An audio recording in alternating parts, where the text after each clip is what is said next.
this is Lena Shea in Iowa Mom, and it really is chilly out there today. It makes me think it'd be a good day to make chili. Let's do that.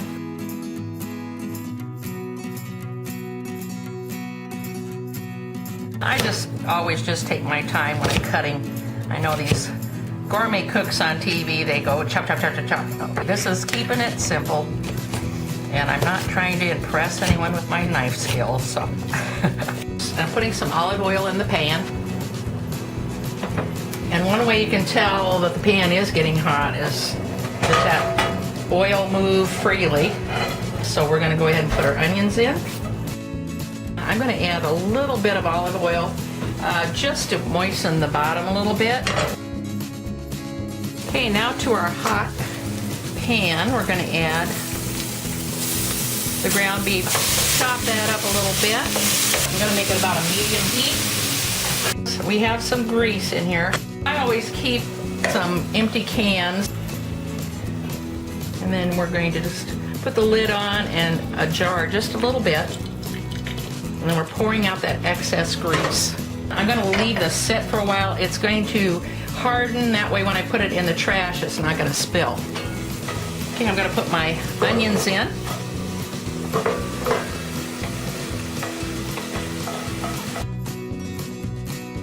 And then I want to get a little bit of garlic. Stirring that in. Now I'm going to pour in juice. And if you're a person that likes your chili really thick, you may not want to do the juice. You might want to use just the can of tomatoes. I'm going to actually add more tomato juice. I'm going to use about a teaspoon of salt and pepper. And I know some people really like their chili hot. If you like yours hot, you can add the hot sauce, cayenne pepper, chili powder, all of that. We don't use very much. I use a little bit of chili powder and just sprinkle it on the top. And that's probably all the heat we're gonna do. So you know how your family is if you like it really hot. One thing that works really well is maybe put some hot sauce on the side. That way everyone can find out what they really like. If you like your chili to have beans, then you can add canned beans to it. And I like the black beans. Although traditionally, I think kidney beans are the ones that is used in chili. And I'm gonna pour off the bean juice. I want to keep it more tomatoey. Something that I've discovered that tastes really good in chilies are these little peppers. You can get different colors that way without buying a whole bunch and have, you know, the big ones go to waste. And I just cut off the ends, the little stems there. And this adds a little extra flavor. These are sweet peppers.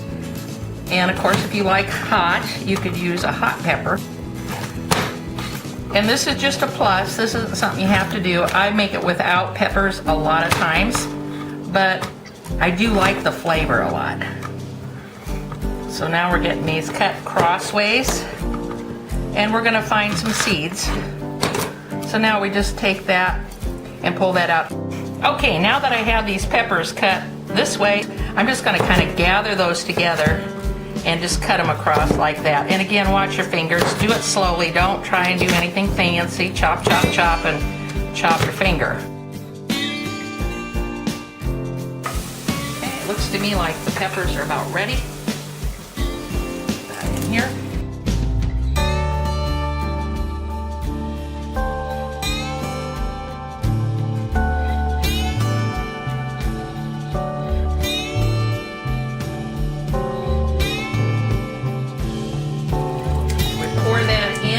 Then we're going to take a clean cloth and wipe the rim off and put on the lid.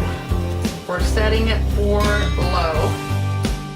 Well, it's a lot later in the day, and it'll be interesting to see how much different the flavor is after letting that sit in the crock pot. You can add some grated cheese on top.